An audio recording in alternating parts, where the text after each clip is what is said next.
Evening all. Evening, George. Oh, can I say, I should say. Hello, David. Hello. Can everybody make sure their microphones are switched off unless they're speaking, please? Of course.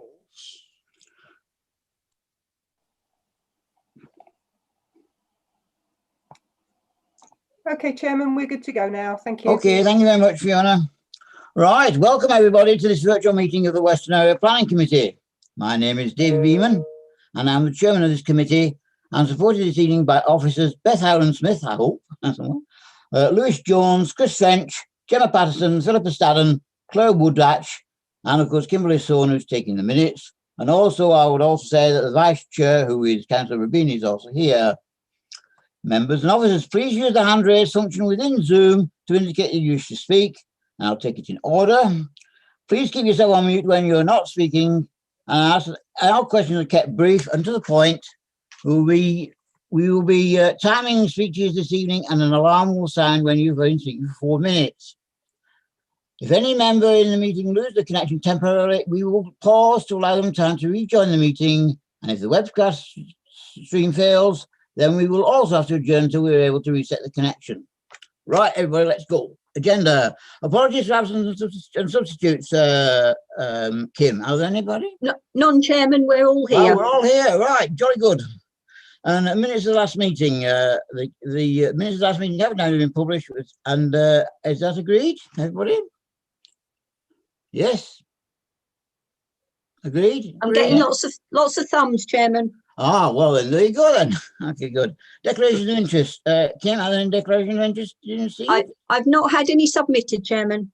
Well, only mine, as usual, that I'm a member of the Farnham Town Council, you know. Exactly, Chairman, yes. Please, thank you very much.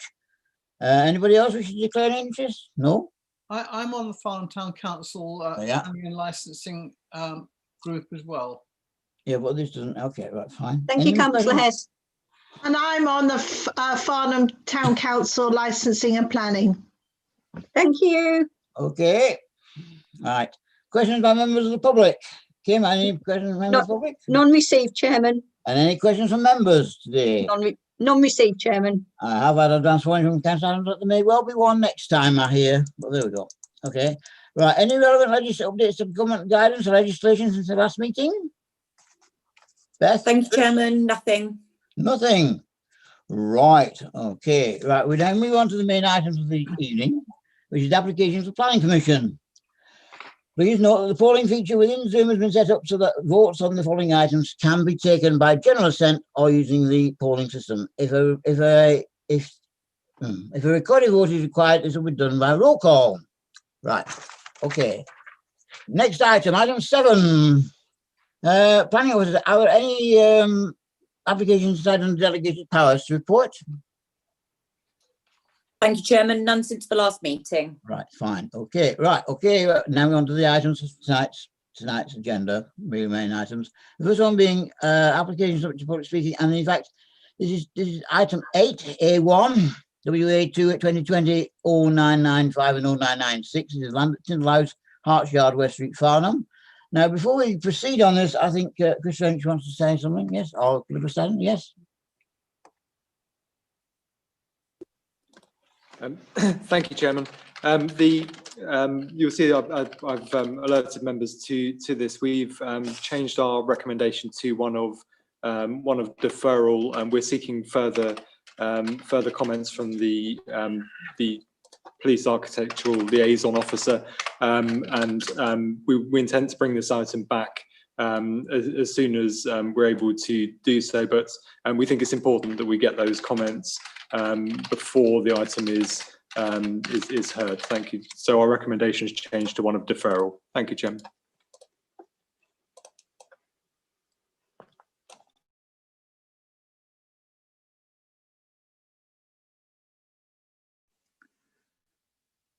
You're muted, Chairman.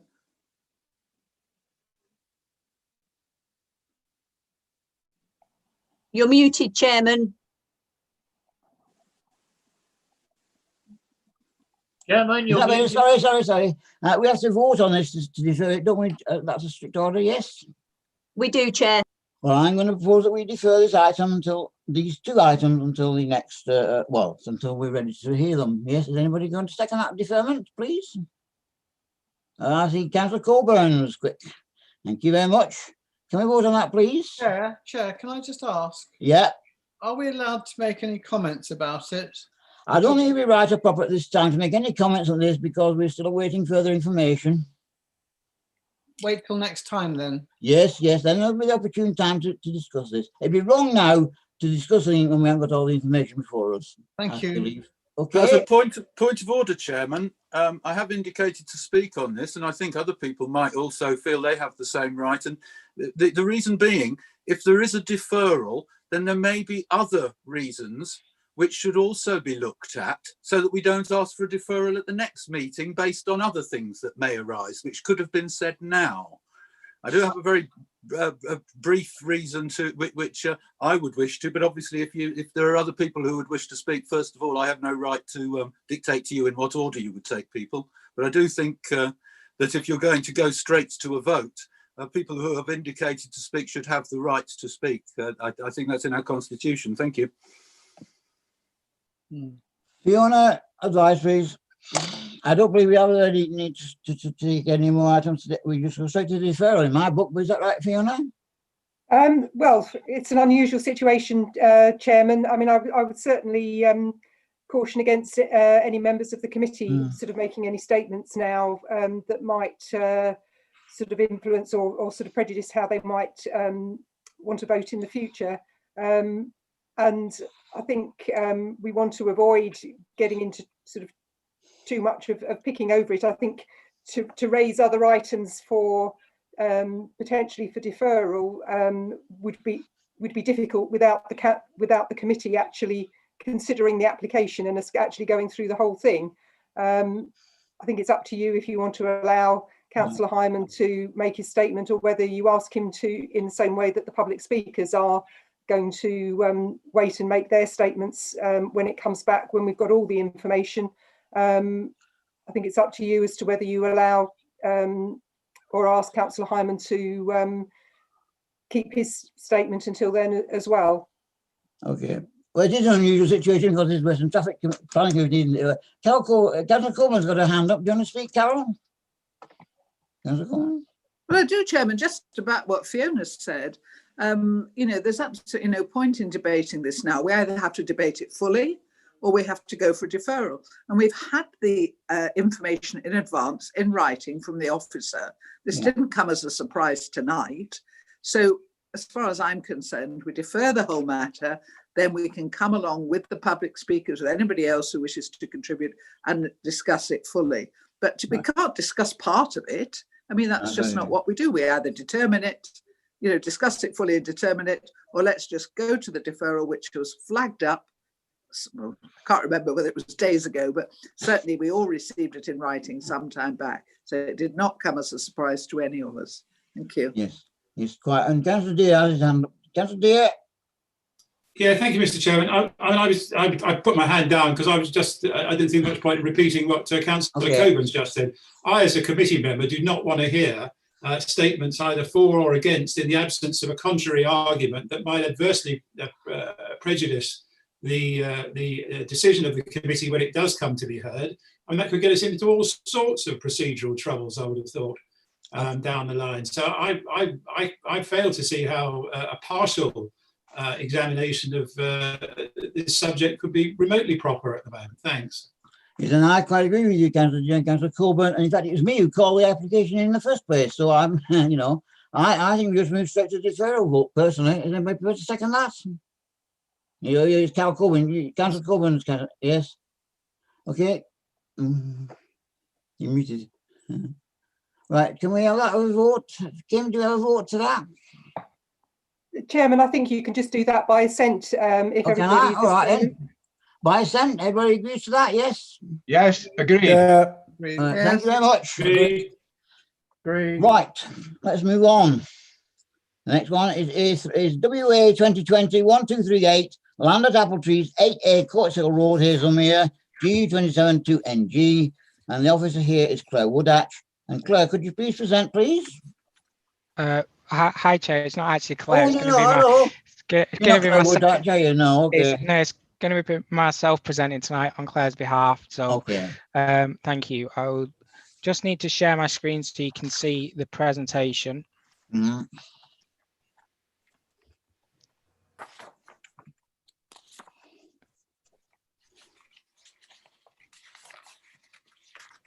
Can you all see that okay? Yeah, okay. Yeah. Okay, good evening, members. I'd like to draw your attention first and foremost to the update sheet. At the end of last week, we received 5 additional neighbour representations. These aren't considered to introduce new points to the argument, but there were 5 letters of objection that were received, and there were 3 letters of support that were received. However, officers have considered these and don't consider they introduce new points into the equation. I'd also like to make a verbal update. We did receive an additional neighbour rep today, but once again, it's the same with those received at the end of last week.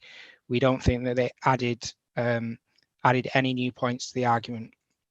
So 8A apple trees is for the erection of extensions and alterations to an existing bungalow to provide a 2-storey dwelling.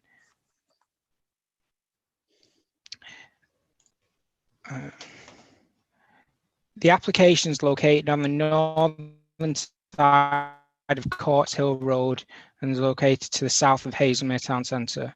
The existing site comprises a bungalow with tiled roof and red brick construction. The site is surrounded by residential dwellings. The aerial photograph on the right-hand side shows the site within the context of the surrounding development.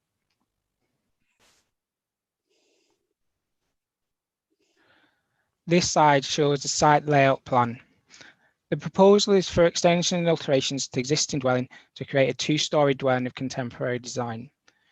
The proposal will be accessed at first floor level by a bridge running from the existing land level. There'll be a balcony on the southwest side of the proposal facing towards the south, and there will be decking on the east, west and northern elevations. The proposal would not extend the dwelling outwards beyond the existing footprint.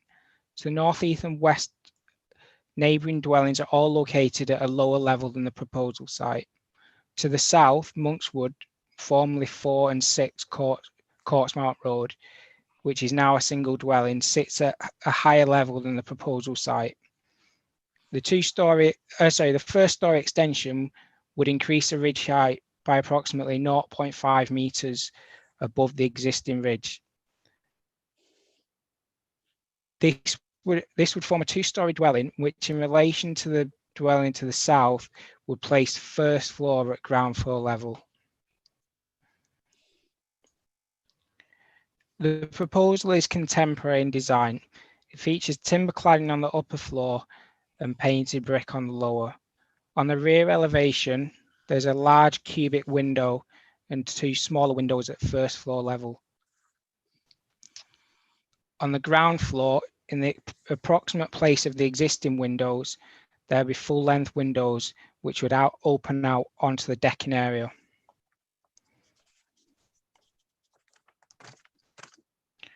On the northwest elevation, there'd be a decking area with screening here.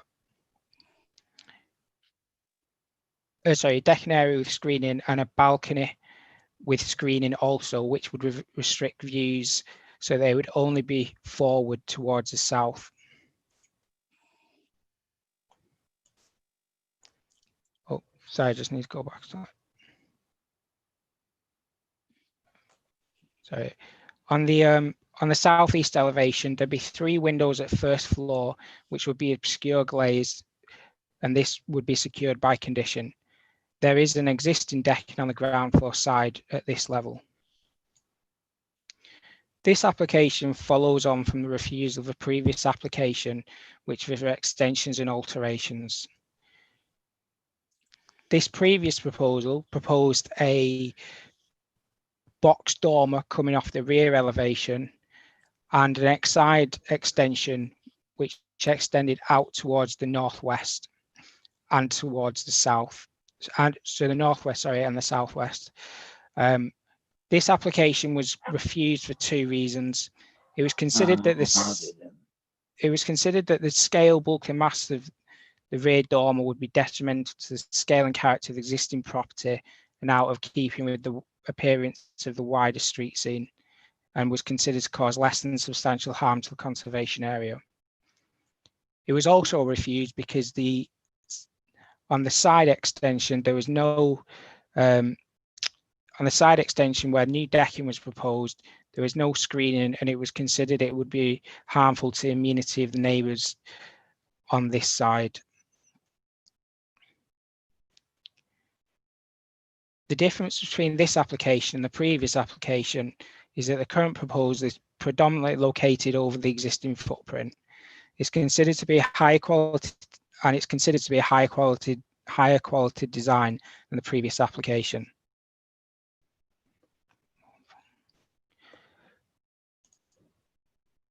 Photograph A in the top left is looking at the northwest elevation.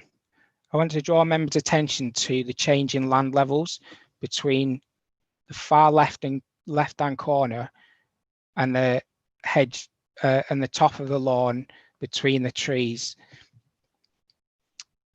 Photograph B shows where the bridge would be located in position of the existing entrance. Photograph C in the bottom left shows the existing rear elevation. On the left-hand side of this picture, you can see an existing decking area. Photograph D shows the southeast elevation and shows where this existing decking referred to on the previous photograph sits. Photograph E in the bottom right shows the view of the property from the street scene. The dwelling in question that you can see is not the proposal site. This is actually a neighbouring dwelling.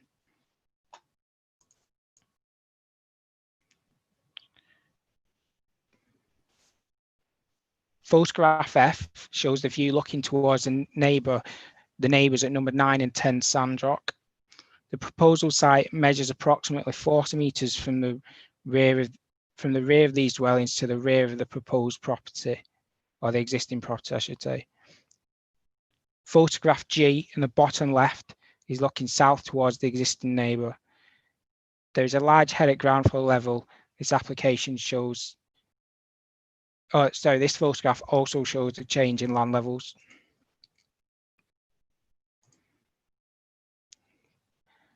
To sum up, the proposal would provide a 2-storey dwelling of contemporary design in the conservation area.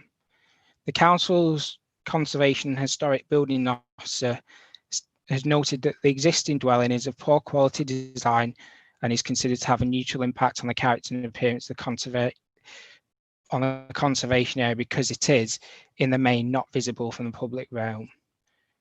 They've noted that contemporary design is not prohibited in conservation areas.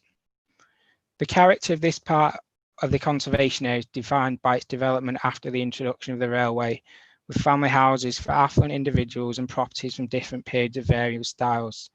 This means there is a scope for a different style within the conservation area, which continues the tradition of trend setting and innovation that many dwellings within the conservation area represent. The council's historic building officer is satisfied that the proposed scheme to extend and alter the existing bungalow, which is considered low quality design, to a more contemporary design, which is rather unassuming and simple, using high quality materials, would harmonise it with its surrounding. It's therefore considered the proposal would make a positive enhancement over the existing building and would add to the richness of the conservation area. The proposal is considered to be adequately separated from surrounding neighbours, such there be no material harm to the residential amenity of these neighbours by way of an overbearing impact, loss of light or outlook. Conditions are recommended to ensure that material harm is adequately mitigated in relation to overlooking to the east and west of the site. The proposal is therefore considered acceptable and planning permission is recommended for approval. Thank you, Chair.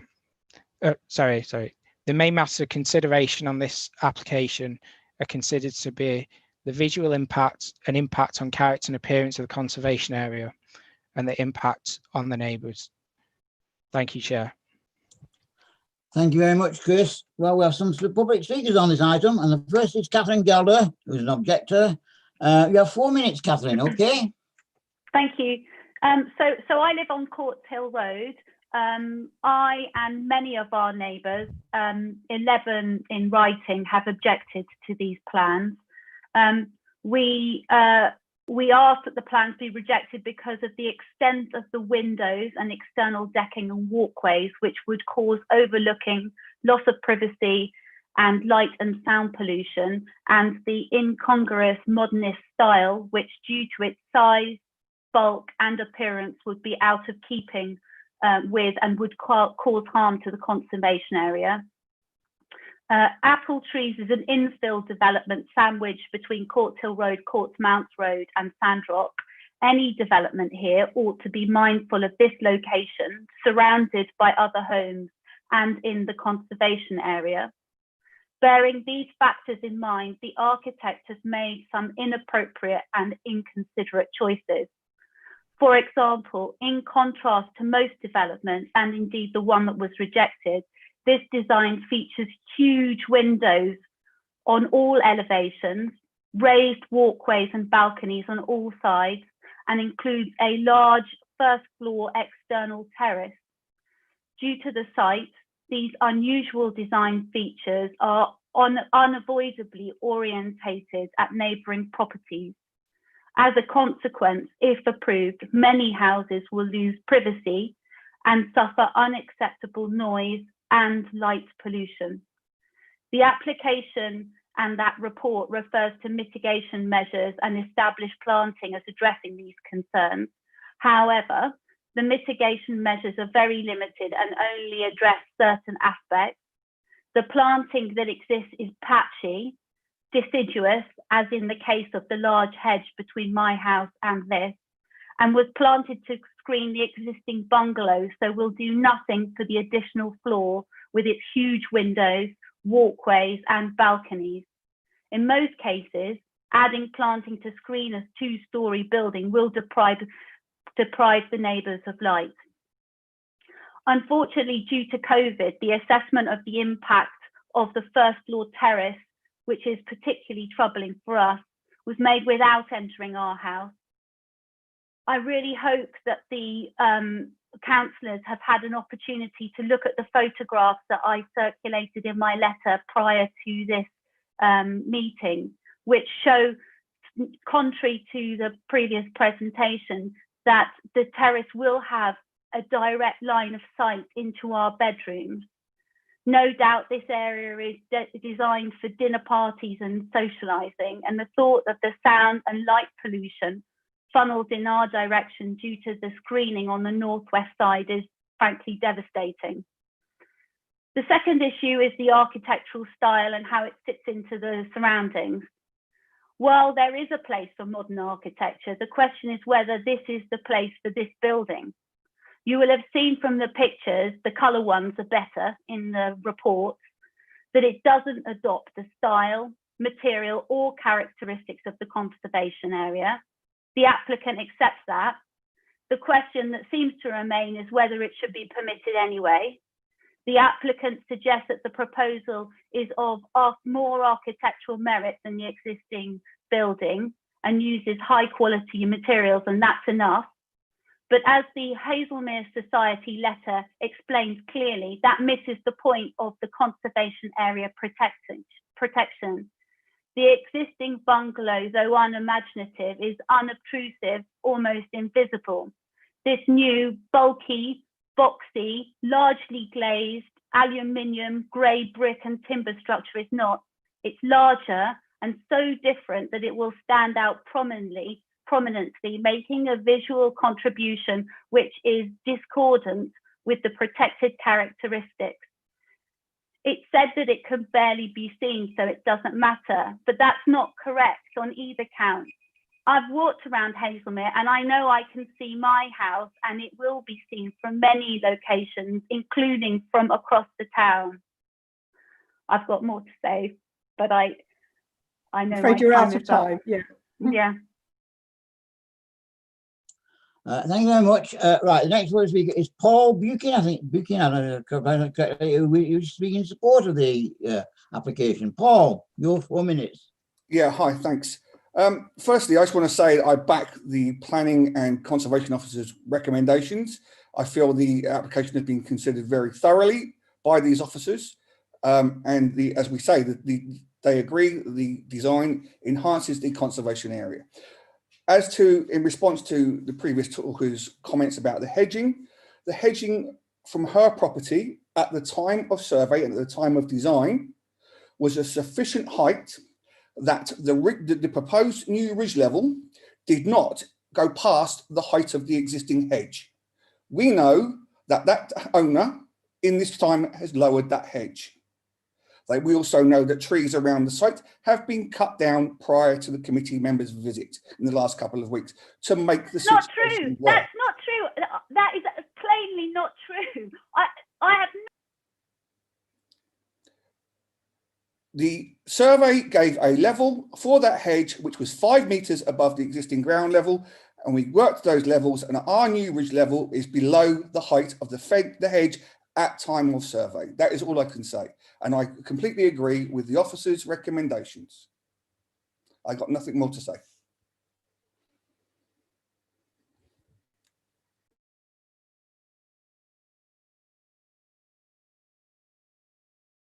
Apologies. Right, okay. Councillor Molyneux, who is one of the ward councillors, which is established, 4 minutes. And of course, as ward councillor, Councillor Molyneux, you also have 4 minutes after the debate is over as well.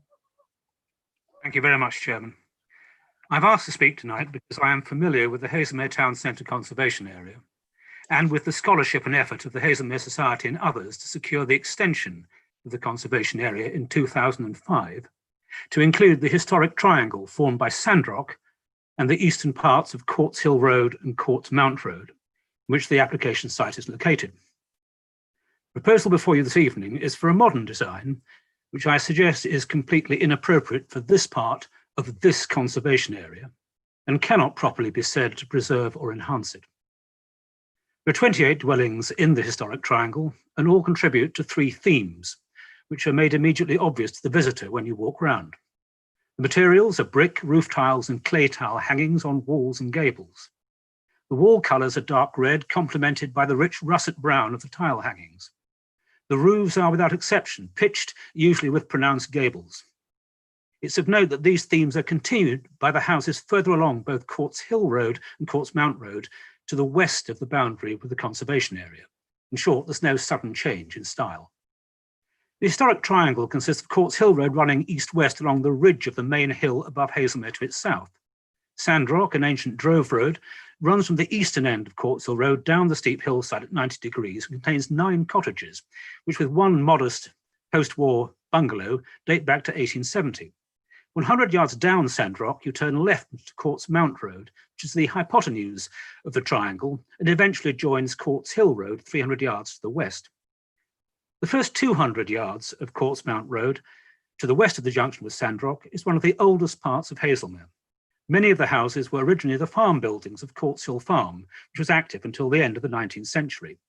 Tudor Cottage, the 16th century original farmhouse, is 100 metres west of the junction and is the epitome of the Surrey vernacular, and it exemplifies all 3 themes I mentioned earlier.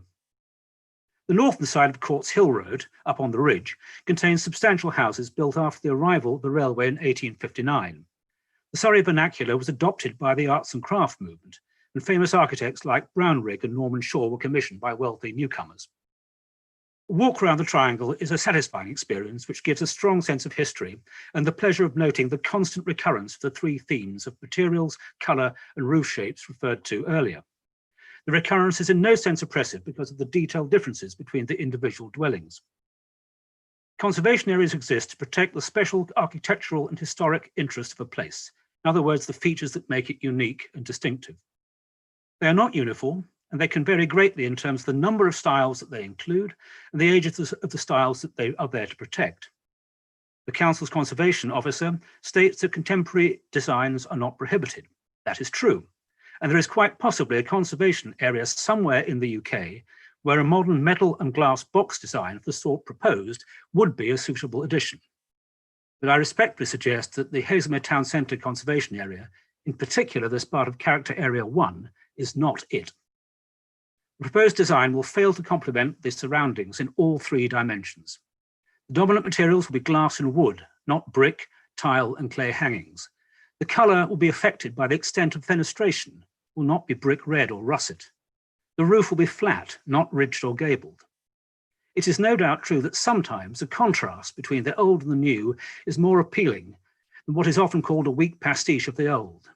But a walk around the historic triangle and beyond it along Courts Hill and Courtsmount roads, just outside the conservation area boundary, shows several examples of modern extensions and rebuildings that have been sensitive to the Surrey vernacular heritage and look simply wonderful.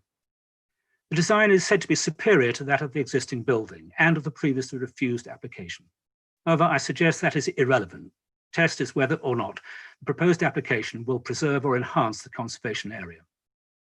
I fully accept that the applicant is entitled to extend his property, and permission was granted in 2015 but allowed to expire.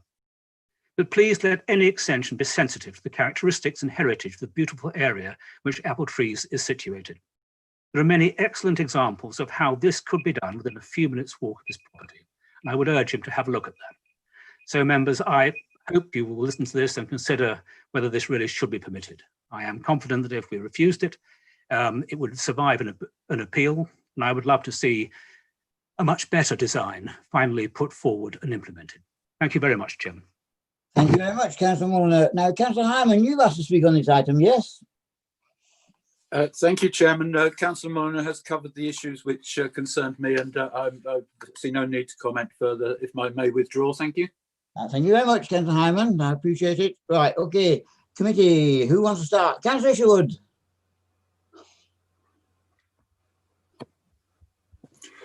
Thank you very much, Chairman.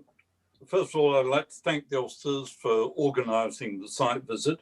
In future, when they say wear stout shoes, I shall be a little more thoughtful in what I'm wearing. I wouldn't wear slip-ons again to walk up and down Sandrock, which was quite a feat in itself, more suited to a mountain goat. First of all, I'd just like to thank Councillor Mulliner for his comments, because what I see is the council will ensure that the character and amenity of the borough are protected by requiring all new development to be of a high quality, inclusive design that resonates to the distinctive local character of the area in which it's located. This is in the Hazelmere Conservation Area and the Hazelmere Hillside. And I'm indebted to a former councillor, Cindy Lancaster, for the Hazelmere design statement. And when I look at the relevant paragraph, preserve and enhance the character of the town centre conservation area by ensuring the scale, design, proportions of new buildings responds to and respects the existing historic features. I don't think this does in any way, shape or form. I find a comparison, maybe some of you might not agree with entirely, but if you transfer this building application to, say, the keep of the Hazelmere, the Farnham Castle, you would be horrified. I don't think this in any way fits in. When I look at the reasons for refusal of 1982, I come to the final bit where the officer's report says the test is whether, having regard to the changes the current proposals overcome the objections to the previously refused scheme and is acceptable in its own right. I'm sorry, I can't find that in any way. It's a bit of a Marmite test. I actually like the design, but it's so out of keeping with our conservation area that I will listen to what other members say. Any new building or extension in the area should complement the local vernacular. That's what's important. This is the Hazelmere Conservation Area, and I think we should do everything in our powers to protect it. The interesting bit is that one of the objectors, I can't think why, pollarded a tree. I think it was 9 or 10 sandrock that we saw. Pollarding the tree in the conservation area requires planning permission. I wonder where that's going, but that's another matter. I will listen very carefully to what other members have to say, but in the meantime, you've heard my view. Thank you, Chairman. Thank you very much. Councillor Rubini or Councillor Keane, I'm not sure which you want to speak. Thank you, Chairman. It is Councillor Rubini. I would like to thank Councillor Molnar for his views, and I would certainly support those views. When I look at this plan as proposed, a flat roof, windows everywhere, a walkway, yes, it's a modern building. And when I look at a modern building in its context, then fine, I would support that modern building. However, like the other councillors have said, this is not in context. I know the area well, I walk it, and certainly at voting time, there's a hell of a steep slope to get up there when you're putting leaflets out.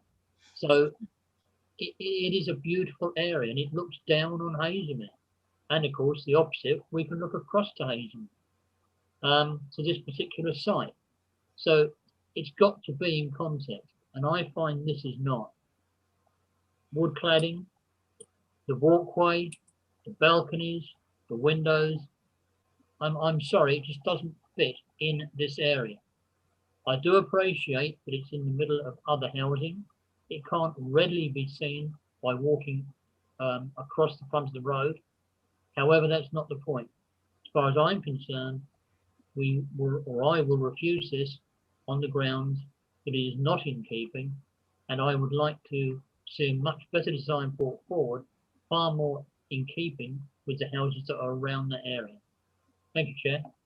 Thank you very much. Councillor Deere had his hand up, but it's disappeared. Councillor Deere, do you still want to speak? Yeah, that'd be nice, Mr. Chairman. Many thanks. Yeah.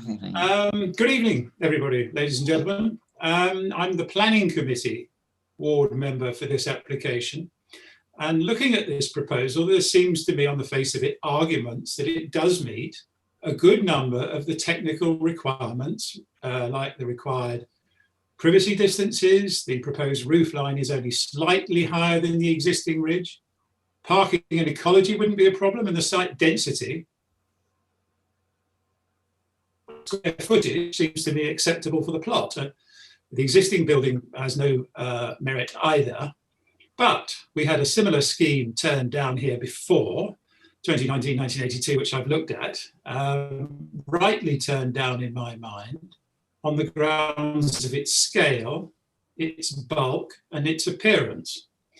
Now, there have been some changes in this application, but in my view, it's only materially different to that former proposal to its disadvantage. I think this is worse, not better. I agree with our planning officer that buildings of modern design in the proper setting can bring a vitality and a freshness to the look of an area, but generally, those with so many established, nearby, traditional looking references simply look jarring and discordant. I won't go into the specific difficulties I think this design does have in the context of the conservation area. Councillor Mulliner has already done that very eloquently, but I'll limit myself to saying that substantially constrained by the lower level footprint, this block design would be an ugliness in the area, a conspicuous ugliness, given the topography of the surroundings, and the squaring up of the perimeter walls would create the bulk and mass of a structure that would be overbearing and intrusive to its visible neighbours. For those reasons, I think this application should be rejected, as was the previous proposal. Thank you, Mr. Chairman. Thank you very much. Councillor Adams. Thank you, Chairman. I must say I agree with most of my colleagues speaking, but I also would like to point out that being on the hillside as it is and being seen from much of Hazelmere at night with all those windows, it would look like a lighthouse. which again would be completely out of keeping with the rest of the view of that area. So I can't find a way to support it. Thank you. Thank you very much. Councillor Edmonds.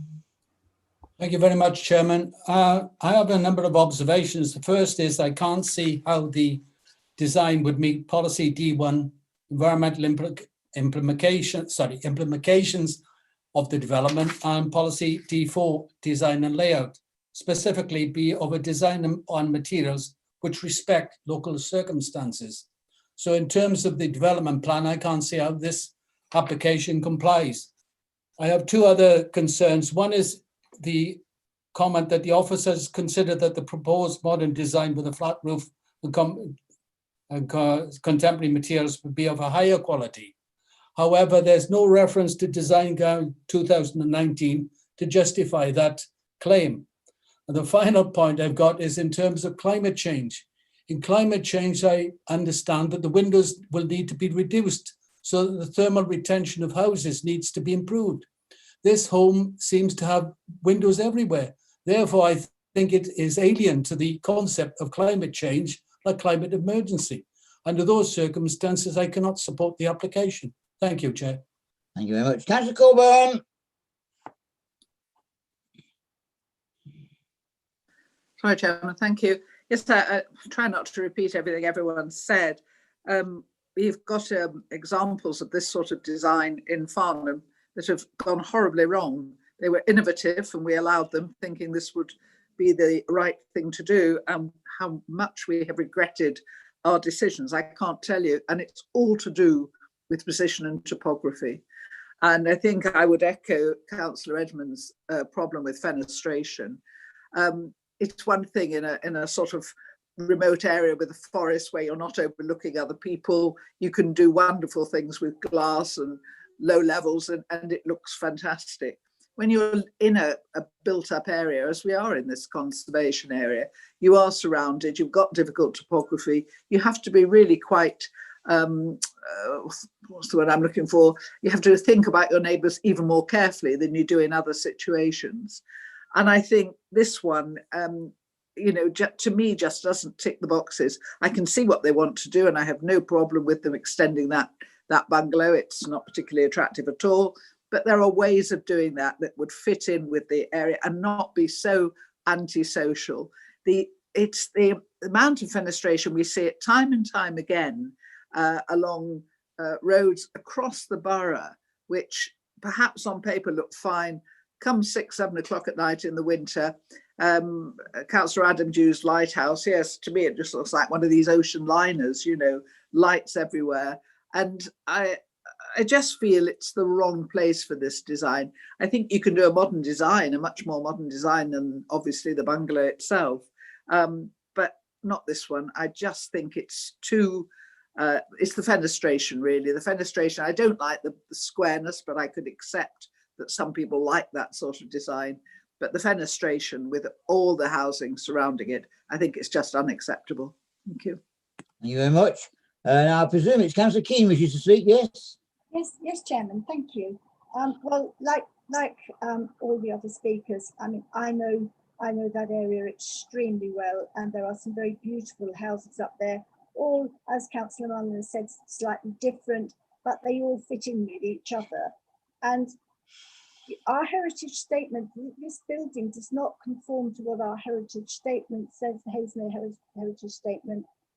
And given that it's in such a prominent position, I really feel that there could have been so much more done with this building in a much more sympathetic way to fit in with all the other properties in that area. And for that reason, I will not support it. Okay, thank you very much. Right, no other councillors wish to speak? Well, I think Councillor Morning, do you wish to have another sum up? Because you are the ward councillor, you have the right to do so. Chairman, no, I'm quite content to leave it there. Thank you very much. Well, yes, quite. Okay, well, we move to the recommendation, and the recommendation from the officers is that subject to conditions 1 to 10 and informatives 1 to 6, permission be granted. Kimberly, could we have the poll, please?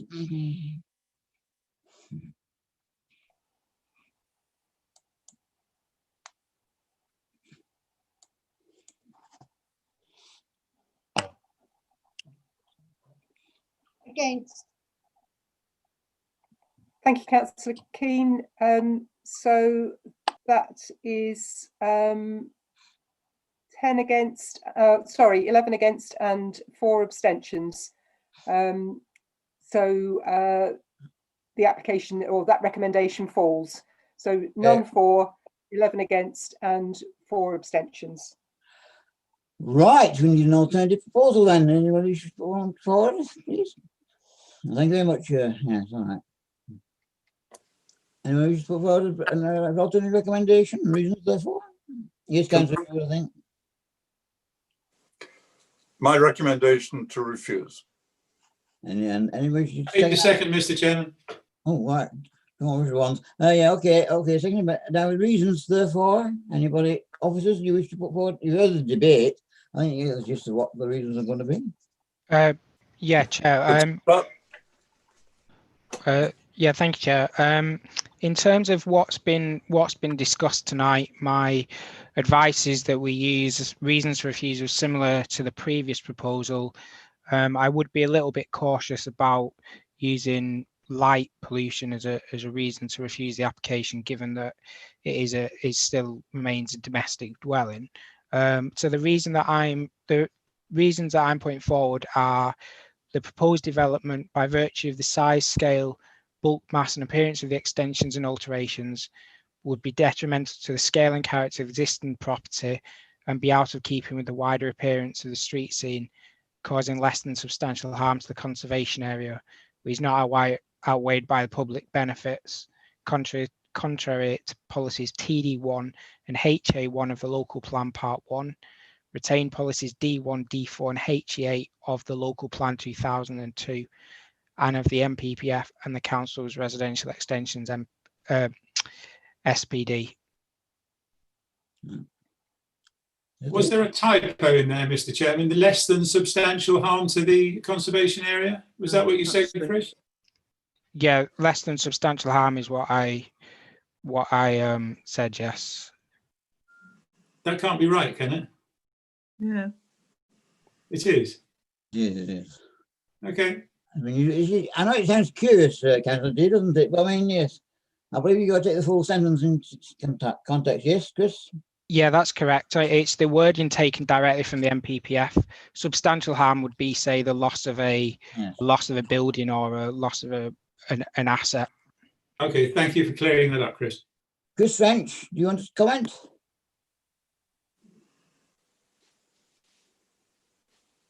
Thank you, Chairman. I think it's also important that the members address whether they feel that it's covered whether it's just the one reason that's been from the previous recommendation that's carried forward, or whether it is also the second or not, because I know there's been some discussion about various elements. So I think the second, whether or not the second reason has been overcome, I think is something that they need to make sure they cover in their discussions. Thank you, Chairman. Councillor Coburn. Well, thank you, Chairman. I really just want to come back to Chris on this fenestration, because there is a huge difference, in design between a more traditional design, which doesn't, have so much glazing all over the place, that, I'm not sure, maybe I missed what you were saying. I did try to follow everything, but what do we actually say about the design, and where do we fit it in with the Haslemere design statements and the local policies? It just didn't quite seem firm enough to me. Sorry. Okay. Okay. Do you want me to repeat what I said in the previous reason? Yeah. So the proposed development, by virtue of the size, scale, bulk, mass and appearance of the extensions and alterations, would be detrimental to the scale and character of the existing property, be out of keeping with the wider appearance of the street scene, and would cause less than substantial harm to the conservation area, which is not outweighed by the public benefits, and then I listed the policies which were so contrary to policies TD1 and HA1 of the local plan, policies D1, D4 and HE8 of the 2002 plan, the MPPF 2019 and the Council's Residential Extensions SPD. Councillor Coburn? You And mute? the Hazelmere design statement, surely. You muted, Councillor Coburn? Yes. Chairman, is it permitted for a visitor like me to add something? Well, you're the ward councillor, aren't you, Councillor Muller? Well, thank you very, very much indeed. I'd have thought that materials should come in, because it was certainly something which was being mentioned. And I'd have thought the Hazelmere design statement was a proper addition to the list of policies, as Councillor Deere made clear. So with those two additions, I think the reasons that Chris read out seem to me fine, because they're referring to the whole building rather than to the rear dormer, which was the focus of reason number one. So I think really it's a general reason which looks at all the aspects that we've discussed: materials, bulk, size, design, and then includes in the Hazelmere design statement as one of the policies which I think is in fact offended by this. Thank you. Chris? Yeah, thank you, Councillor Mulliner. I've added in, I've added in reference to the materials, although I do think that would be covered by appearance, but we've added it in, and I've also added in with reference to Hazelmere design statement. The second point I just wanted to make sure I'm absolutely clear on, are members willing to, members accepting that there will be no residential harm by the proposal is the second point I wanted to be clear on. Chris French?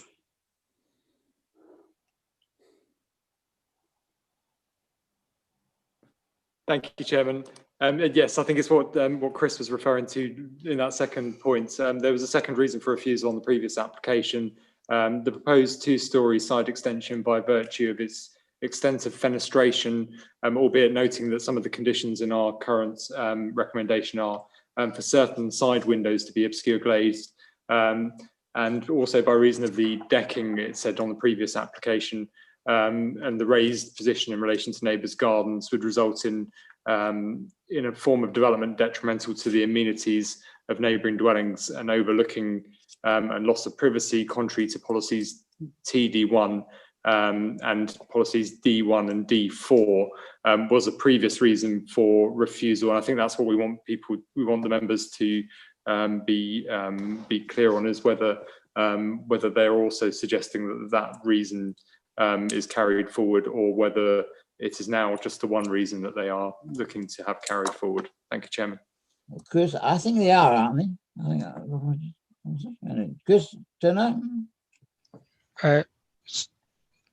Sorry, no, I only read out a reason for refusal relating to design. Okay. That's why my question was, can members just clarify, are they also looking to refuse the application due to the impact on residential amenity of neighbouring properties? Well, I get just they are, but I'll be waiting to see what the council say. The board, Councillor Deere, Councillor Ishwood, and anybody want to comment on that? No? Yes, if I may, Mr. Chairman, I think that's a valid point. I think, as I said in my few words earlier on, this is an intrusive ugliness in the area for those who would have otherwise been able to have seen it. And I think the matter that has been brought up is one relevant and one worth making as part of the reasons for refusal. Thank you. Well, I think, yes, my view is that the second reason should be included, but there we are, and we should vote on that. Can we vote on it as an alternative recommendation? Does anybody want to hear the motion again, the proposal again? No? Sorry, Chair, can I just ask what harm is being identified in terms of neighbouring amenity, to be specific in any reason for refusal and defence of the reason at any sort of appeal? Can we just establish what the harm is? I know Councillor Deere there just mentioned about the intrusiveness, but is that by way of overlooking? Is that by way of overbearing impact? Can we just clarify that point before we vote on it? I think just from my point of view, it was overlooking, and it was also the impact, the adverse impact on the visual amenity of all those who would otherwise be able to see the building. So it's those 2 points, I think, Chris. Okay, Chris or not? I can accept the overlooking point, but I think that what you've essentially worded in your second point is that there would be harmful impact by way of being able to view the property, and I think that would be a very difficult point to try and defend at committee, given that, okay, from a public realm perspective, visual impact is definitely consideration, but not from the private amenity of neighbouring properties. I have just overlooking. I'm obliged to you for your comments, Chris, and I take on board exactly what you're saying. Yeah. Okay, are we all clear on that? Okay, do you want to vote on that? Yes. That's alternative recommendation. Do we have the applicant? Aha, there we go. So this is voting for is voting to refuse for those 2 reasons that Chris have explained. Yes, please. For.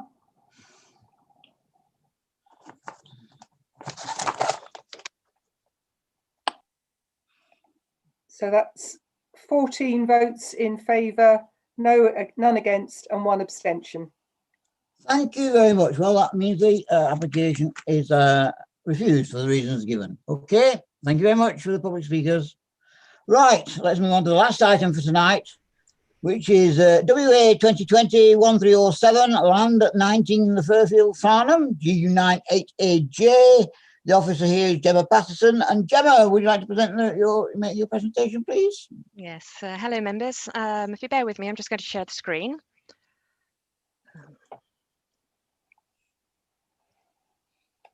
To bring up the presentation. Right. Can I just check? Can everybody hear me all right? Excellent, lovely. Right. Yep. So the application before members tonight is for the erection of a block of 6 apartments with associated parking and landscaping following demolition of the existing dwelling. The site lies to the north of the Fairfield and contains a 2-storey detached dwelling and garage. The existing dwelling and its associated immediate rear curtilage lie on level ground, with the remainder of the site sloping steeply down towards the north until it bounds Davril Lane and the A31 beyond. The site is accessed from the main highway by way of a private drive. The boundary to the south, presented within the street scene, is enclosed by a well-maintained hedgerow. Adjacent to the site, planted within the footpath, are 2 lime trees. There are residential properties located to the east and west of the site and to the south beyond the existing highway. The proposal involves the demolition of the existing 2-storey detached dwelling and garage and the erection of a 2.5-storey building to accommodate 6 2-bedroom units. The proposal also involves the creation of a new vehicular access and associated vehicle parking and landscaping. The proposal would have a level access from the main highway, with the ground rear amenity area provided through some terracing. The proposal would provide parking for 7 vehicles with suitable turning area that would enable entry and exit in a forward gear. The front elevation would feature projecting bay windows and hooded vertical dormers and contemporary chimneys, while the rear elevation would feature dormer windows and terraces set within the footprint of the building. The new steps would be formed to link the existing middle and end of the garden terraces. The proposed terraces would be formed from lightweight timber to limit groundwork. Moving to some floor plans, all apartments would meet the technical housing standards, national technical housing standards. The ground floor apartments would have direct access to the ground floor communal area to the north, as well as having some private amenity area to the south. The first floor apartments would have private terraces to the north. The apartment's second floor would be contained within the roof form and would be provided with Juliet balconies, as well as private terraces again to the north.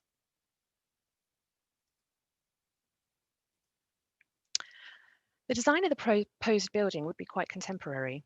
The next few slides are to demonstrate how the design has taken cues and ideas from the character of the street and the built form in order to provide a contemporary reinterpretation of the terrace vernacular, which is prevalent within the area. This slide shows the more Georgian style terraces and the detailing of development within the surrounding area, and how this has influenced the more contemporary design of the development through gables, low eaves, steep pitched roofs and projecting bay windows. This slide shows the more traditional style of built form within the surrounding area, with some modern takes on Edwardian style. The symmetry and proportions of the built forms in this context have provided influence to the design of the proposal. To give some context to the idea of how the proposal would sit, this is an artistic visualization of the proposal within the street scene. And this is an artistic visualization of the rear elevation of the proposal with the terracing of the rear garden. The following sites just show some photographs. This is the existing dwelling, just to get an idea of its appearance. And this is a photograph of the dwelling within the street scene. This photo is actually showing the proposed new access, which would be sited between the two trees. And this photograph shows the existing relationship between the site, which is here, and 19A. And this next slide shows the existing relationship with one Bridgefield. You can just see the chimney there. So members are being asked to exercise their judgment on the key matters for consideration in respect of the highways, access and vehicle parking, noting the sustainable location of the site in close proximity to public transport, and in considering that the local highway authority are satisfied that the additional traffic generation, the proposed access, and the level of parking proposed to serve the development would not cause harm to the safe operation of the existing highway network or cause inconvenience to other highway users. With regards to impact on trees, we'd note that the Council's tree officer has recommended conditions to prevent harmful impacts on the future health of the trees. Give consideration to the impact of the SPA, noting that Natural England are satisfied that the proposal would not cause harm to the Thames Basin Heath SPA, and that would be subject to the mitigation proposed through securing contributions to the Farnham Park SANG by way of a legal agreement. Natural England have also confirmed that an appropriate assessment is not required for, or that the proposal would result in an adverse effect on the Wilden Heaths SPA. Members are also being asked to exercise their judgment on the visual amenity, having regard to the diverse nature of the built form and surrounding the site, the variety of the widths of the gaps between existing building and plot scales, and the modern reinterpretation of existing historic features within the street scene. Finally, members are also being asked to exercise their judgment on neighbouring amenity. In this respect, officers acknowledge that the proposal would have a greater presence upon the occupiers of the surrounding properties, and that with the use of conditions, the harm caused would not be to a level that officers would be able, that would substantiate a reason for the refusal of this application. I'd like to turn members' attention to the update sheet. Members will note that the further third-party representation was received after the publication of the agenda report, and that the new matters arising from this letter have been further considered in the update.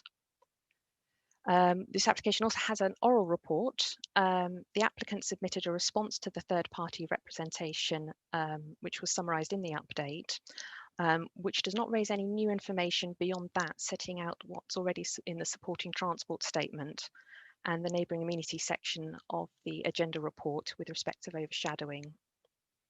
With regard to the third-party concerns in relation to fire safety, the applicant has highlighted that there is access to the property to the rear, and that the applicant would be required to adhere to fire safety regulations, which are enforced by the building control and outside of the remit of the planning.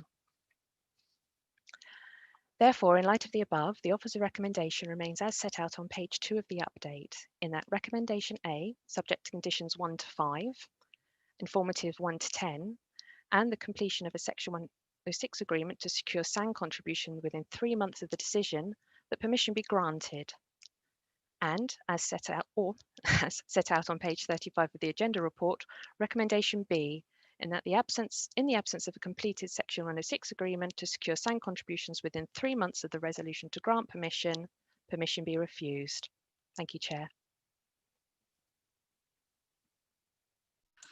Thank you very much. We have some speakers on this, and we'll start with Jeremy Craig, who wishes to speak on objecting to the scheme. We have 4 minutes, Jeremy.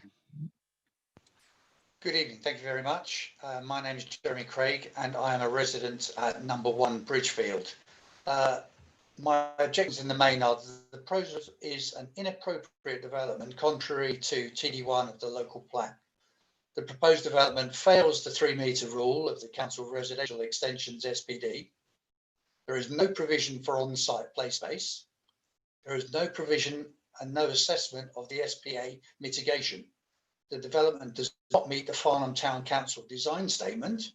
The proposed development does not contribute to the affordable or indeed the 4+ bed type, which would be more in keeping with the character of the road. I reference West Surrey SHMA 15 and the FNP 15, where it states the appropriateness of 1 or 2 bedroom dwellings on smaller sites where they would fit in well with the surrounding area. The report itself states that the proposed development could be considered as acceptable, not that it is. The proposed development would be the building you would see on rounding the corner into Fairfield. It would totally and inappropriately dominate the road scene and the surrounding properties. The existing property is a rare local example of arts and crafts period, architected by Sir Edwin Lutyens and built by the Anderson family of Waby Abbey House. If this was granted, this would be forever lost as an asset to Farnham's historical surroundings. I reject the report's assertion that the 5-metre protrusions of the northeast elevations would not overshadow Bridgefield usable curtilage. As a north-facing property, the rear garden only gains light during the late afternoon and early evening. The proposed building extends to the mature tree marked at the end of the northeast elevation. That is the end of the flat section of Bridgefield's garden. It would literally overshadow the rear garden, affecting useful amenity of this area, flora and fauna. It would surely be more beneficial to reduce the 5-metre protrusion, thus maintaining light in every aspect of the useful rear garden of 1 Bridgefield, also providing room for on-site play space and clothes drying area, as per TD1 of the Local Plan 2018 and the Waverley Borough Local Plan 2002. As the report states, the proposal fails to meet the Council's Residential Extensions SPD and then attempts to incorrectly brush it aside. The parking provision is totally inadequate, and it's a shame that Surrey Highway says otherwise. There are multiple inaccuracies within the proposed block plan, not reflecting the cycle park refuse and recycling locations and the missing 6 23-litre curbside food waste bin requirements. This invalidates, to my view, the track plan and the inability of multiple cars to exit in forward gears. The additional mature trees on the south side of the Fairfield Highway are not shown and would affect all sightlines and safety. Extensive groundwork is required, and I question whether an arboricultural method statement has been submitted. I'm further concerned that the mature trees would be adversely affected as the whole plot sits on made-up ground. No conditions are included to address any slip, subsidence, heave or other movement that may cause damage to the surrounding properties. In summary, I also fully support the submissions from the Farnham Town Council and the Farnham Society on this subject, plus the further 14 representations of objection within the report. I ask councillors to refuse this proposal as truly out of keeping and an inappropriate development for the Firgrove ward, specifically Fairfield and Bridgefield roads, as containing family dwellings. As stated, the current proposal fails to meet several authority standards and requirements, and the report unjustifiably biased in favour of being granted. Thank you for allowing me to speak on behalf of the citizens of Bridgefield and Fairfield. I hope I've done them justice. Thank you very much. Right, next speaker is Jamie Wallace, who wishes to speak in support of the application. Jamie. Thank you, Chair, and members of the Planning Committee for the opportunity to speak to you this evening. My name is Jamie Wallace. I'm a planning consultant from Bell, Cornwall. We have worked closely with both your planning officers and statutory consultees throughout both the pre-application and the full planning application process in order to arrive at what we all think is a well-considered scheme in a sustainable location. and as such it has been recommended by your officers as conforming with your own planning policies and thus warranting a recommendation for approval. The Farnham Neighbourhood Plan acknowledges a need for more housing, with an anticipated supply of 475 dwellings needed from windfall sites, such as this one, up to 2032. The proposed development would contribute six two-bed apartments towards meeting this need, with such smaller units also called for in policy FNP 15, as the objective alluded to earlier. The units are designed to be adaptable, accessible, lifetime independent homes, and well suited to downsizes. The SMAR makes clear that by 2032, the population of older persons within Waverley is expected to grow by nearly 49%, equivalent to 31,200 persons. In coming up with an appropriate scheme, the architects carried out a detailed study and analysis of the diverse character and spacing of existing development within the Fairfield and Bridgefield, as shown by the officer earlier this evening. The design is a modern take on the more traditional dwellings close by. It incorporates distinctive details of the architectural surroundings, such as bay windows, front dormers, prominent chimneys, and a complementary material selection. The building has been articulated to include a central recess that reduces the perception of massing and creates the impression of two houses. Reflecting this approach, council officers stated that the proposal corresponded well with the overall pattern of development along the Fairfield and Bridgefield, and the proposed height and scale would read well in the street scene. We also stated that the proposal would not cause harm to the character of the area, according with policy FNP1, the Farnham Design Statement, and the council's residential extension SPD. The relationship to neighbouring properties has been a careful consideration throughout the design process. The layout and orientation of the building ensures side windows relate to non-habitable rooms or secondary windows. The proposal would not breach the 45-degree rule and includes balcony screening on the ground floor by the cycle stores that prevent overlooking of the adjacent properties. At first floor and second floor, the terraces are recessed and positioned away from the boundaries, resulting in the building form itself acting as a natural privacy screen. In terms of impacts on properties opposite, the separation distance is over 35 metres, ensuring no direct overlooking. A topographic survey and detailed daylight and sunlight surveys have been carried out, confirming zero adverse impact upon neighbours. The council planning officers have also confirmed the proposal would not have an adverse impact on the amenities of neighbouring properties. With respect to construction, any impacts would be temporary, and we have submitted a construction management plan to minimise such impacts. The site is in a sustainable location within a short walk of the town centre and Farnham station.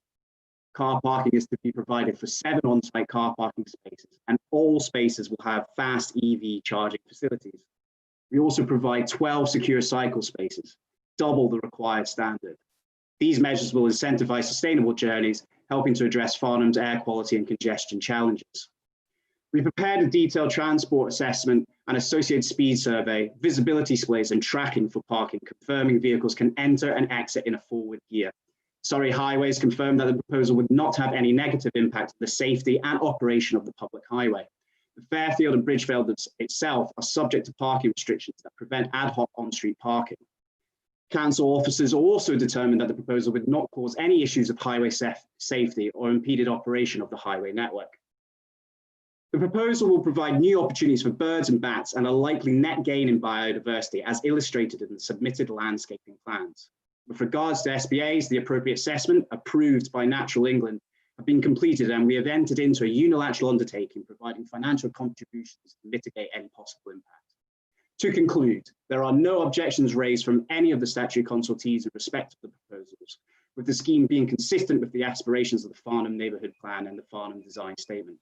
We are pleased to note your officer's findings that the proposals would provide new housing stock in a sustainable location, not causing harm to the very character and appearance of the area, nor significantly harming neighbouring amenity. It is therefore respectfully requested that members support the recommendation of your planning officers in resolving to Ground Planning Commission. Thank you very much for your time and for listening. Thank you very much. Right, Councillor Earwick from Farnham Town Council, you have your 4 minutes, Alan. Good evening to you, by the way. Thank you, Chairman, and good evening, councillors. My name's Alan Earwaker, and I am the Ward Councillor for Firgrove Ward in Farnham. Farnham Town Council objects to the erection of a block of 6 apartments at 19 the Fairfield. From 19A, the Fairfield and beyond, the pattern of development is detached dwellings on good-sized plots. a large block of apartments is not appropriate for this location. This proposed development is contrary to the Farnham Design Statement and Farnham Neighbourhood Plan FNP1. The proposed development is overdevelopment, does not respect the character, spacing or density of the street scene. The scale is out of proportion and too dominant at the point where the Fairfield meets Bridgefield. The location is not suitable for increasing vehicle movements from one site, and visibility is restricted by bends in both directions. 14 letters have been received raising objections for the following reasons. The development being overbearing, given the low level dwelling at 19A, the Fairfield. The size and scale of the proposal is out of character with properties from this point in the Fairfield and Bridgefield. The design being inappropriate and out of keeping with the street scene. The proposal being contrary to Farnham Design Statement and Farnham Neighbourhood Plan. The proposal representing overdevelopment of the site.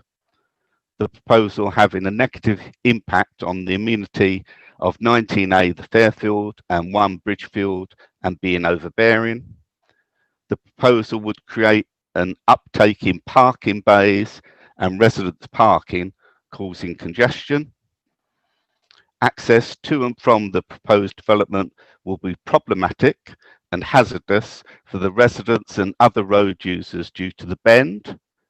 The entrance to the property would be between 2 blind corners with 2 large street trees added to the reduced sightline. Increased traffic from the limited access onto Station Hill. There are approximately 150 dwellings in the Fairfield, Bridgefield and Whitebines, plus 2 businesses. There is only 1 exit from these streets onto Station Hill. Any increase in traffic is only going to add to the existing problems residents have in exiting this cul-de-sac area. The one-way section of the Fairfield loops around townhouses and some properties converted into flats. But as you head towards Bridgefield, the street scene is made up of family houses on individual plots. A block of 6 apartments is overdevelopment on a site for 1 dwelling. In conclusion, Farnham Town Council strongly objects to this plan and application. This proposed development is contrary to Farnham Design Statement and Farnham Neighbourhood Plan FNP1. Proposed development is overdevelopment, does not respect the character, spacing or density of the street scene, scale is out of proportion and too dominant at the point where the Fairfield meets Bridgefield. Thank you, Chairman. Thank you very much. Right. Councillor Hyman, you are the ward councillor. Call this application in, yes? Therefore, you have 4 minutes now, and you also have a summary 4 minutes, if you so wish, at the end. Councillor Hyman. Thank you very much indeed, Chairman. Yes, I have sent members a copy of the reasons for which I called this into committee. I think Councillor Neil, my fellow ward councillor who's on the committee, will no doubt address the officer report in some detail, as it comes to numerous conclusions in respect of policy compliance and departures being acceptable, apparently, which would appear to be indefensible. I think I would be shocked, Chairman, by you if I repeated exactly what Mr. Craig and Mr. Councillor Erica have said on behalf of the Town Council, though I do concur. There are numerous reasons for refusal. I think they've all been mentioned, and indeed including the lack of an appropriate assessment on the spa. But that reason is the only one that is determinative. The other reasons are all at members' discretion. And of course, I think we know what planning inspectors do where discretionary matters are concerned when they come before them, don't we, Carol? Councillor Coburn, my apologies. The big issue here is the National Planning Policy Framework's general presumption in favour of sustainable development, where it claims at paragraph 14 of the officer report that this applies. Of course, the National Planning Policy itself states at paragraph 177, the presumption in favour of sustainable development does not apply unless an appropriate assessment has concluded that the plan or project will not adversely affect the integrity of the habitat site. And that's the most important thing, because that policy at the highest level addresses the primary responsibility of members of this committee, which is their duty to comply with the law of the land. Now, in that respect, paragraph 24 of your office report, Chairman, at the bottom of page 114 in your agenda papers, claims that in order to comply with the law, in the 2018 People Over Wind ruling of the ECJ, I quote, an appropriate assessment has been undertaken. And that claim is plain false. An appropriate assessment of the mitigation has not been undertaken. It's not a matter of opinion, it's not optional. Competent authorities cannot continue to avoid conducting an appropriate assessment by merely assuming that mitigation is effective. It's the law. And to reflect that ruling, Chairman, the government has supplemented its national planning policy guidance with the 2019 NPPG on appropriate assessment, which concludes, and I quote, the competent authority must now assess the robustness of mitigation measures through an appropriate assessment. Reference ID 65006 2019-07-22, if anyone's in any doubt at all. The courts have found that Natural England's approach is not lawful. And if people keep telling me that Natural England say it's okay to break the law and to continue doing so, what am I meant to do? Laugh at them? Try and get, I don't know, shoot them? And perversely, the officer report refers to the law and then ignores it. There is no assessment of Natural England's Thames Basin East mitigation strategy. One has never been produced, though an attempt to do so in 2015 was shredded by the Joint Strategic Partnership Board, and their minutes say it's because it would have the opposite effect to intended. It would do their case more harm than good, is what they said. Natural England are yet to create a strategy to address the in-combination effects on the Wealden Heaths. If appropriate assessments for the spas did exist, members, you know they'd be in front of you to prove me wrong. So they don't exist. We all know that. And we do not have an option. This is determinative. The law says what you can and can't do. If you haven't got an appropriate assessment, that's it. You have to get one before you can decide whether you want to grant consent or not. It's a risk assessment.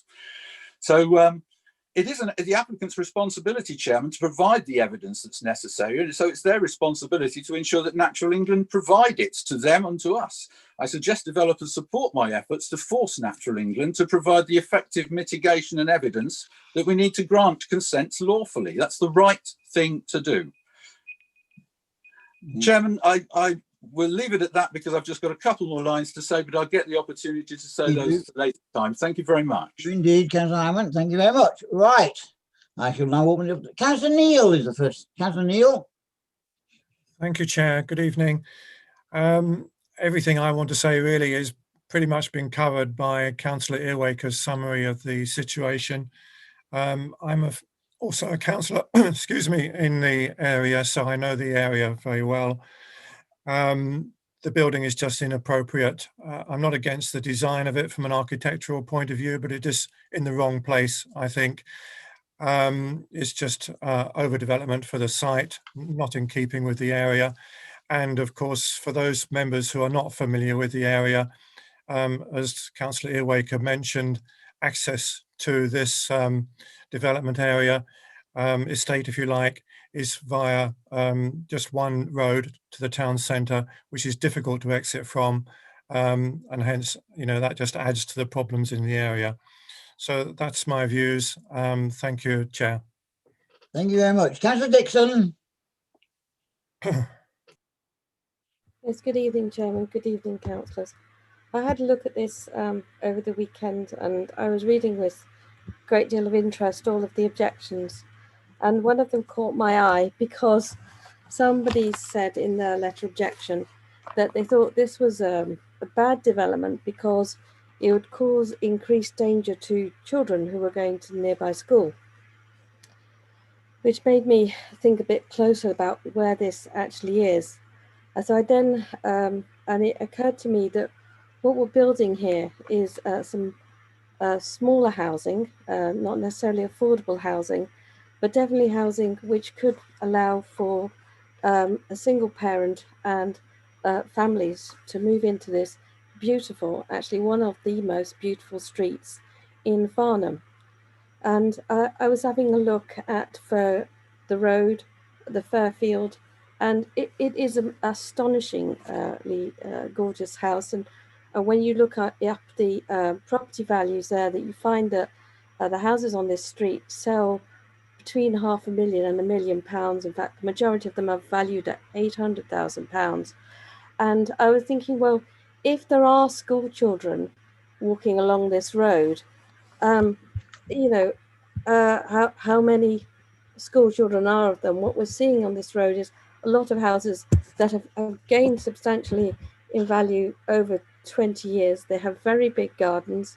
They have they're backing onto the road, and it just strikes me that this is an opportunity to look again at our population in Waverley. So I was looking at the numbers. So apparently we have something like, checking, there's 28% of Waverley population are one-person households and 36% are two-person households. And I put to you that they don't want to live in 5-bedroomed houses. I was also looking at the fact that we have an awful lot of very large 4-bedroomed, 5-bedroomed houses in Farnham, and we don't have the accommodation for key workers, for single parents with dependent children, for people who want to downsize. Every meeting I sit in this meeting and we talk about the requirement for affordable housing. We lament the fact that developers are not putting in place affordable housing. And yes, this is a beautiful housing street, and it has some of the most privileged people in our community living there. And I would say that that actually, as Surrey Transport have said, the road is not congested. I hear what you're saying about going out to the station. All I would say to you is there are also traffic problems in other parts of Farnham. And I would say that I actually thought this would be really nice to have a flat for a key worker on a beautiful street where your kids can walk to the local school and walk into town would be amazing. And I just say, and I know I'm probably going to be the only person saying this tonight, but actually, how can we sit here week after week pulling out our hairs because of lack of affordable housing, and then something like this comes across us where we're asking our privileged residents to say, you know what, we'll allow some people to join us in the most beautiful part of Farnham. You know, some of the key workers, some of the smaller families, some of the people who want to downsize, let them live on the streets where they've lived, in the communities where they've lived all their lives, where they've been brought up, where they work, as opposed to always turning around and saying, no, it's a big house, it's going to stay a big house. That's all I have to say. I don't think the residential amenity is going to be affected. I support what our officers say, and I think this is a great opportunity for us to provide housing for people who are less fortunate. Thank you. Thank you very much, Councillor Dixon. Obviously very heartfelt, but I have to say this application is going to be decided on planning reasons anyway. But anyway, Councillor Hunt. Yeah, I just thank you, Chair. I just wanted to say that I, on all points, really agree with the objections from Farnham Town Council. I think that if you look at the proposed block plan from an aerial perspective, you can see the size of the plot and really how they've put as many flats in there as possible, I think, and it is completely out of keeping with the surrounding area. I also think that it says that 100% of the flats are going to be 2-bedroom, and there are 7 car parking spaces. You know, the likelihood is probably that the 2-bedroom flats, some of these will be flat shares, with an individual obviously taking both bedrooms. So there's more than likely going to be more cars than the required 7 spaces, I would have thought. And I do completely appreciate and see the need for increased affordable housing, but I don't think there's no affordable housing component to this development, and probably where these flats are going to be based in Farnham, they're not going to be that affordable. So we all see the need for it, but I just don't think that's going to be applicable in this instance. So for me, I can't support it at all, unfortunately. Thank you very much, Councillor Coburn. Yes, thank you, Chairman. I mean, I think Councillor Dixon really needs to go a bit further around the Fairfield and have a look and see what affordable homes are actually there, because there are some. They're not all big houses. I'm with the Town Council on this one. I'm not part of their committee. But if you look at the block plan, you get a rather sort of distorted view, because it looks as though they've got enormous gardens, the location plan, I should say. But of course, the houses are on a plateau, and then the gardens go down really steeply to the road. So they're lovely gardens when they're done beautifully in North Terrace, but you know, you're not talking a big flat site here at all. You're talking a plateau and then descending. I just feel this is so totally out of character from every point of view. And I feel so sorry that, you know, this is what's come in. It takes me back a little bit. Those people who were on the council in 2000, every time a big house came up for sale, it was knocked down and 8 or 10 flats were put up in places, all totally soulless, characterless. And we fought and fought and fought to keep some of the big houses. And then families from London came out and bought them, and they were done up and retained. And in fact, Bridgefield has a lovely, delightful range of houses when you go along there. It has all sorts. And many, thank goodness, have gone to families and they're living there, you know, doing what they should be doing. They're not enormous, great mansions. They're just lovely, big family homes. And I think they should stay that way. I agree that the architecture of this, you know, tries to mirror some of the materials that you do see in the Fairfield, but it's the sheer bulk of this. In every sense, this is an enormous building. We've seen a photograph of the house at 19A, which is, you know, a small bungalow. We've seen number 1 Bridgefield. This is residential by any definition, and it's for families. Most of the people around here, there are some flatted developments, but most of it is for families. And as for this nonsense about cars, I mean, my son lives within walking distance of the station. He's the other side, but he has a car, doesn't use it to get to the station. But when he's got to get 2 children and a wife somewhere else, they use the car. So, you know, this idea that somehow because you've got 6 flats, you know, 7 is a perfectly reasonable space, I think is absolutely untrue. And I think to say that 6 2-bedrooms is what Farnham needs at the moment, I don't think can be backed up by any evidence. We've got flats coming out of our ears on all the modern developments that are going up, and we've got affordable houses there. So, you know, we're not here meeting a need at all. And just for the record, because we have a newly made neighbourhood plan, we only need to demonstrate a 3-year housing land supply for the next 2 years. So, you know, really and truly, there is no pressure to overdevelop in Farnham at the moment. We do need windfalls, and they do come along, but you don't have to do it on this scale. And I think this is really where I agree with the Town Council on here. It's just the sheer bulk. I think it's the wrong mix. I think the lack of parking. I think we know from COVID that we all need good amenity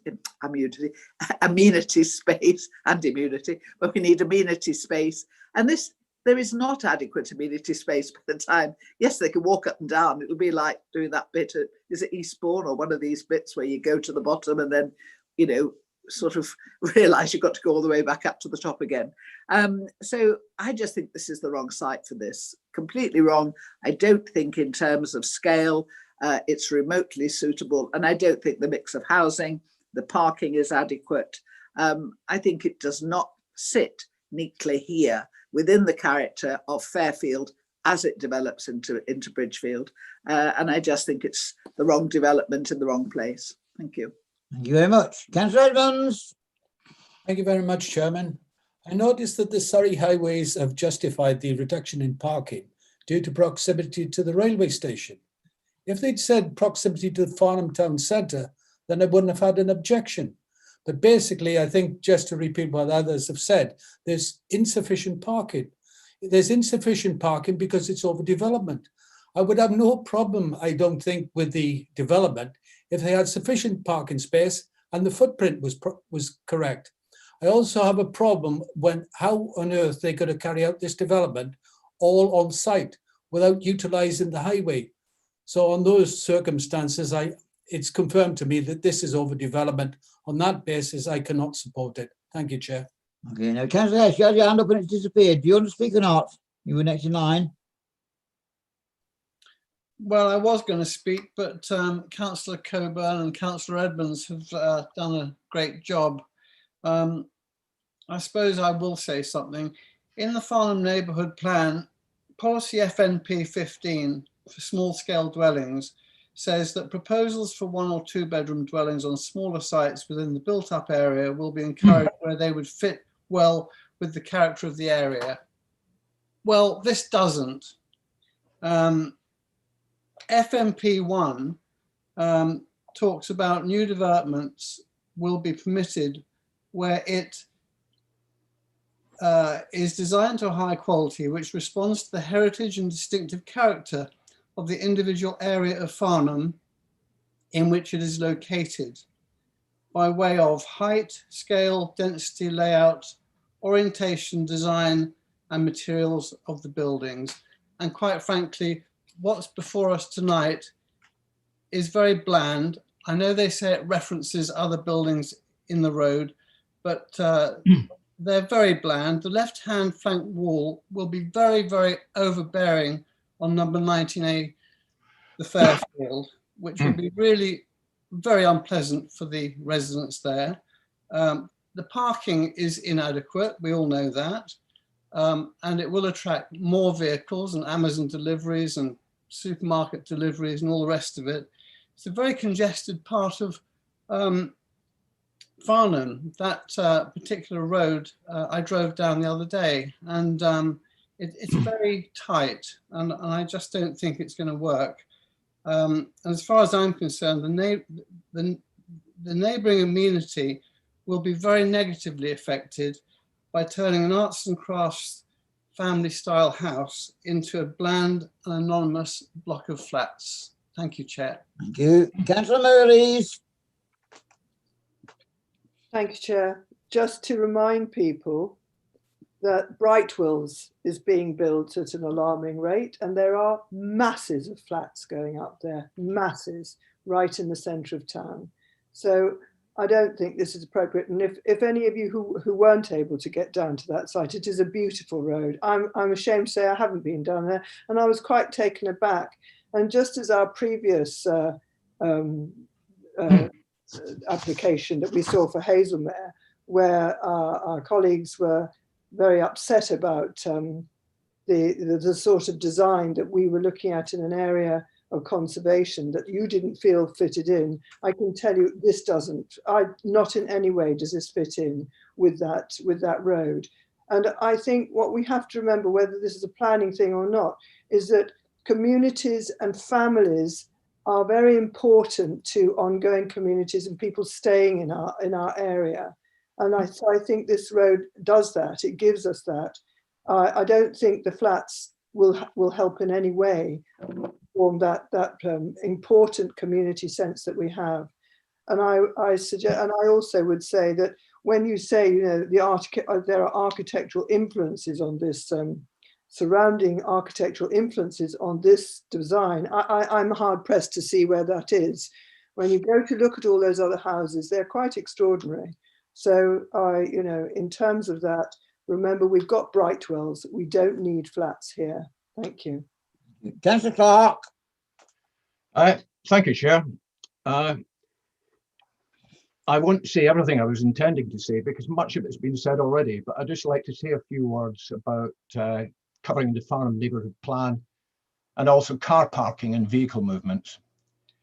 FNP1 states that any development should be designed to high quality which responds to the heritage and distinctive character of the individual area of Farnham in which it is located by way of height, scale, density and layout. The height, scale and layout should reflect the context of the surrounding area. I've made a site visit to Fairfields and I can confirm that from 19A onwards, the pattern of development on this road is detached dwellings on good-sized plots. This development clearly does not respect the character, spacing or density of the street scene.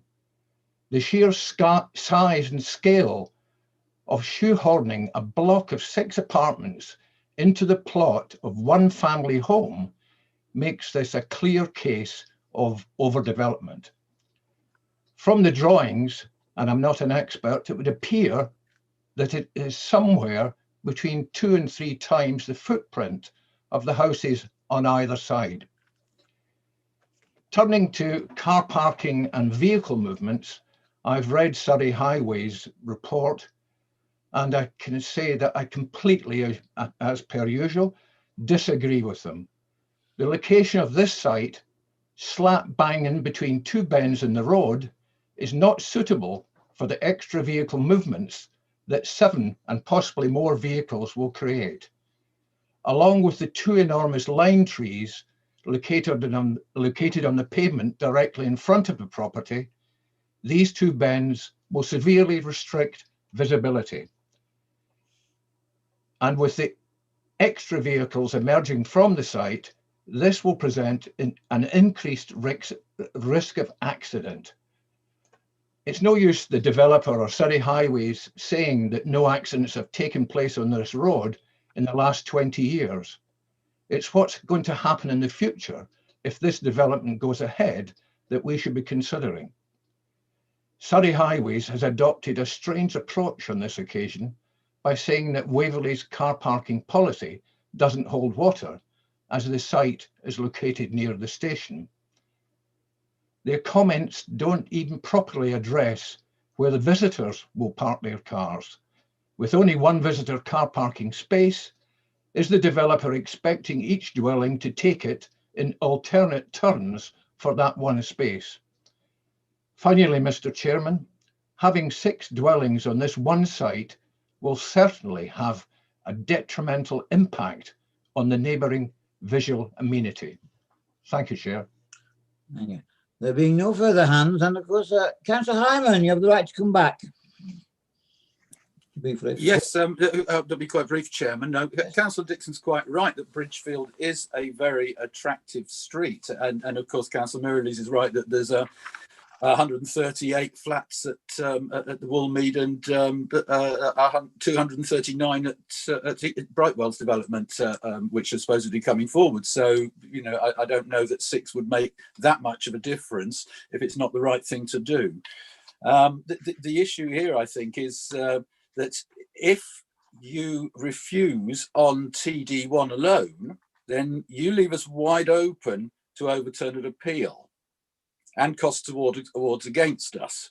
We're told that highways and parking, which of course are very good reasons, I think everybody would probably agree informally, they're very good reasons to refuse it, but we're told that we can't do so because they would not be defensible at appeal. So that said, it would be irresponsible, I guess, residents would think, if we did not, if we had stronger reasons for refusal, which is, the law, and if it were not used. And it isn't just that the law says, what you can and can't do.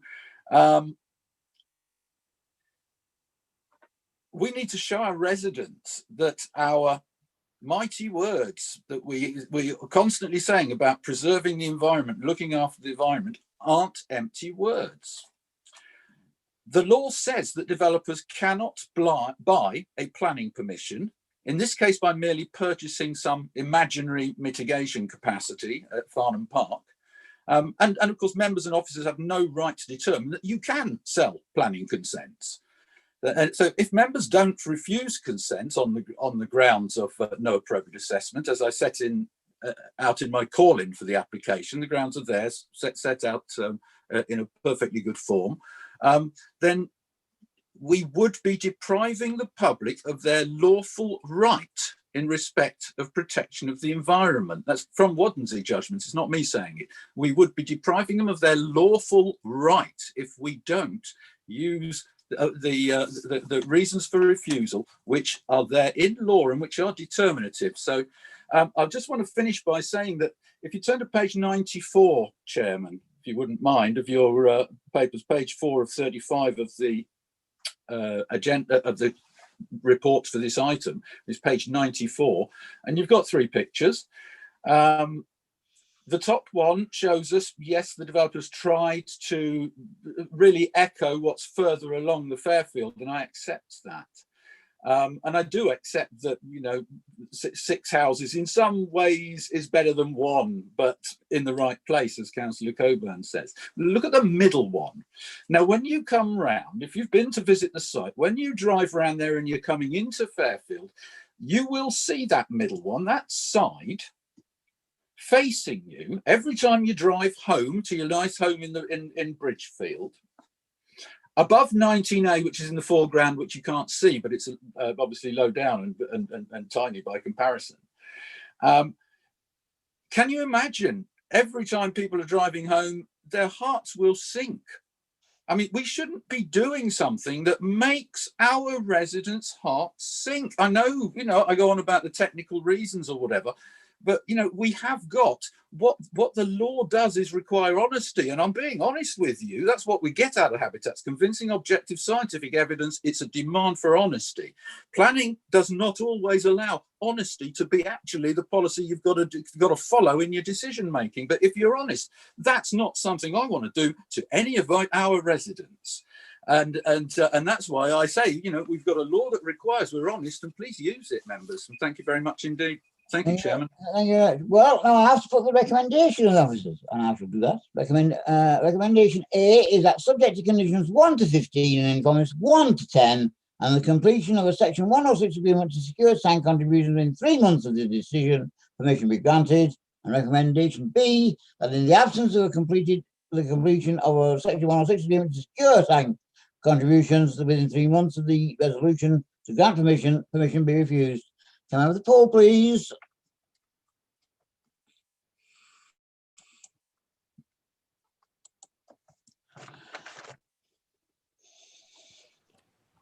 Councillor Keane against.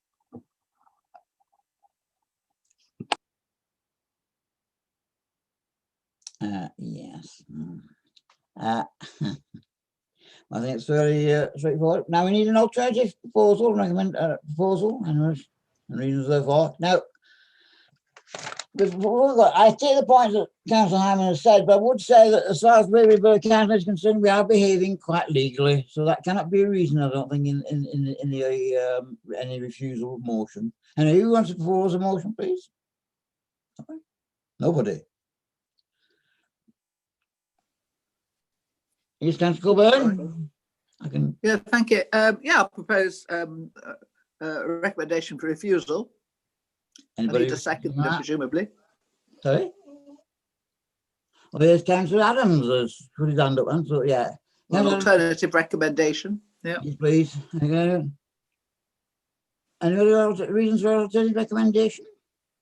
It's contrary to FMP 1, which states that development will only be allowed where it follows guidance in the Farnham Design Statement. And if you read the Farnham Design Statement for Fairgrove, it says very clearly that new development should reflect the distinctiveness of individual roads. Infilling which harms the character of the area should be avoided. So as far as I'm concerned, it's contrary to TD1, but it's also contrary to FMP1 and the Farnham Design Statement. Fine, thank you. Right, officers, are you happy with that? Yep. Obviously, we've been listening to the debate as it's been going along, and I've been jotting down a few words that might be able to help in terms of a reason for refusal. So what I would suggest is the reason I'm looking at the moment is the proposal, as a result of its overall scale, bulk, form, and design, and insufficient parking, would represent a cramped overdevelopment of the site, and would represent a poor design that would be out of character with and would cause harm to the overall visual character and appearance of the street scene and wider area. And then that would be contrary to policy TD1 of the local plan, policies FNP1 and FNP16 of the farm and neighbourhood plan, retain policies D1 and D4 of the local plan, the residential extensions SPD, Farnham design statement, and the requirements of the MPPF. Okay. Everybody happy with that? Okay, well, can we have the poll, please? Excellent. Poll, please. Yes, thank you very much, Gemma. The poll, please, with alternative recommendation. which is you vote for if you wish to the refusal.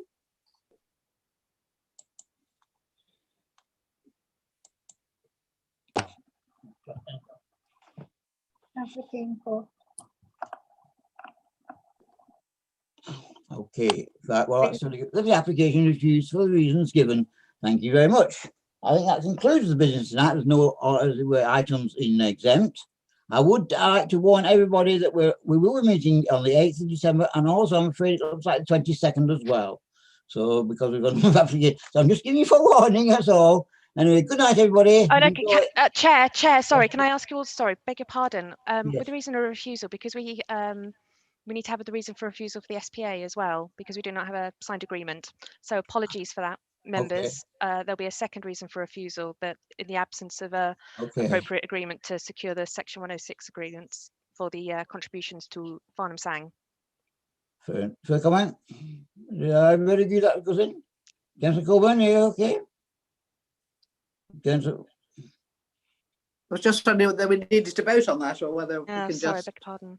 Well, we'll vote on it. Let's vote it so it's proper and fair. Okay. Okay. Well, we can. Okay. Here we go again.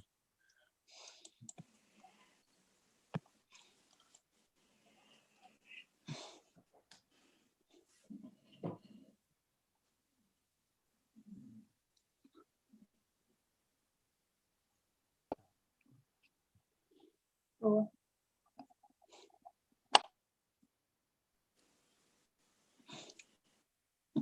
I see. Okay, fair enough. Right. That's very obvious. For due to the reasons given. Yes. Okay. Right. Well, good night, everybody. Thank you, Chairman. Thank you. Bye.